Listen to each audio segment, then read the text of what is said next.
मेष राशीच्या व्यक्तींनी या वस्तू कुणालाही देऊ नयेत.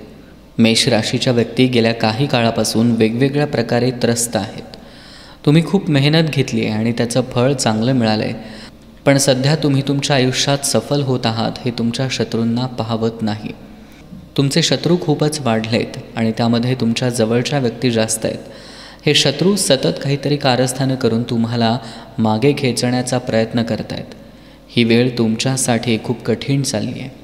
तुम्हाला या गोष्टी पटणार नाहीत की काही लोक तुमच्या जवळचेच आहेत, ते तुमच्याकडून काही वस्तू घेऊन जाऊन तुमच्यावर काळी जादू करण्याचा प्रयत्न करत आहेत.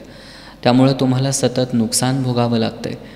तसे तर तुम्ही कुणाचंही वाईट चिंतत नाही, म्हणून काही लोक तुमच्या वागण्याचा गैरफायदा घेत आहेत. पण इथून पुढं काळजी घ्या.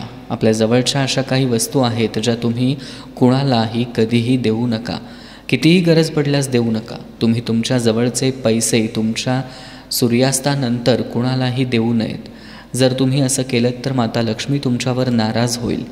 तसंच संध्याकाळी पांढऱ्या रंगाच्या वस्तूही कुणाला देऊ नका, जसं की दूध, दही, साखर, तांदूळ इत्यादी. या वस्तूसुद्धा तुम्ही जर एखाद्याला दिल्यात तर ती व्यक्ती तुमच्या आयुष्यात काहीतरी निगेटिव्ह करण्याचा प्रयत्न करू शकते. त्यामुळे या वस्तू एखाद्याला देणं हे मेष राशीनं टाळलं पाहिजे. आणि संध्याकाळच्या वेळी म्हणजेच सूर्यास्तानंतर तुम्ही कुणालाही 1 रुपयासुद्धा देऊ नका. मग ते कुणाचं देणं असेल तर ते दिवस उगवल्यानंतर द्या किंवा आदल्या दिवशी द्या, पण सूर्यास्तानंतर कुणालाही कुठल्याही प्रकारे पैसे देऊ नका.